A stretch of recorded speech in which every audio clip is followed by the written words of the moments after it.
नमस्कार मंडळी, जय शिवराय. सर्वांचं स्वागत आहे आपल्या योजनाखोर लोकप्रिय यूट्यूब चॅनलवरती. महाराष्ट्रातील राज्यातील शेतकऱ्यांसाठी अत्यंत आनंदाची बातमी आहे. अखेर आता शेतकऱ्यांच्या खात्यावरती या 15 जिल्ह्यामध्ये आता हे हप्ता जो आहे 8वा हप्ता वितरित होणार का जाणून घेऊया व्हिडिओच्या माध्यमातून. व्हिडिओला लाईक करा, चॅनलला सबस्क्राईब केलं नसेल तर सबस्क्राईब करायला आपण विसरू नका. अत्यंत महत्त्वाचे असं अपडेट आपण या व्हिडिओच्या माध्यमातून जाणून घेण्याचा आपण प्रयत्न करणार आहोत. महाराष्ट्र राज्यातील शेतकरी समाजाच्या आर्थिक सदृढतेसाठी आणि राज्य शासनाने एक महत्त्वाचं पाऊल उचललं, ते म्हणजे नमो शेतकरी महासन्मान निधी योजनेचा.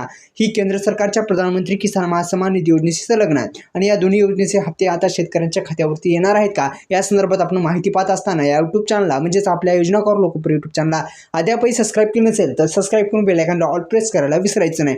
प्रधानमंत्री किसान महासन्मान निधी योजनेच्या धर्तीवर राबवण्यात येणारी ही एक अत्यंत महत्त्वाची योजना म्हणजे नमो शेतकरी महासन्मान निधी योजना. या नमो शेतकरी महासन्मान निधी योजनेचा हप्ता या 15 जिल्ह्यामध्ये आता वितरित होऊ शकतो का, या संदर्भात आपण माहिती पाहूत. आणि जिल्ह्यानुसार शेतकऱ्यांच्या खात्यामध्ये आपण हे जे 15 जिल्हे आहेत या 15 जिल्ह्यामध्येच येतील का, सर्विस्तर सगळ्या जिल्ह्यामध्ये येतील या संदर्भात सुद्धा आपण माहिती पाहू. पण पुन्हा विनंती आहे, योजनाखोर लोकप्रिय यूट्यूब चॅनलला सबस्क्राईब केले नसेल तर आपण सर्वांनी सबस्क्राईब करायचं आहे.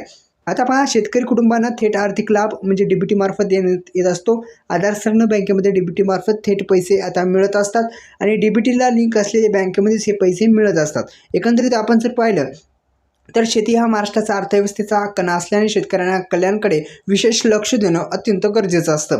आता आवश्यक आहे, कारण की आता महाराष्ट्रातील शेतकऱ्यांसाठी राबवली जाणारी ही योजना, या योजनेचा हप्ता आता थेट पद्धतीने शेतकऱ्यांच्या खात्यावरती आता जमा होणार आहे. आणि हे होण्यासाठी अनेक शेतकरी बांधवांना आपली जी EKYC असेल PM किसान योजनेची आणि आपल्याला हप्ता येणं गरजेचं आहे PM किसान योजनेचा, तर दोन्हीही कामे आपली झाली असतील, EKYC वगैरे सगळं ओके असेल आणि आपल्याला जो PM किसान योजनेचा 21वा हप्ता आला असेल तर 8वा हप्ता पण येऊन जाईल. धन्यवाद.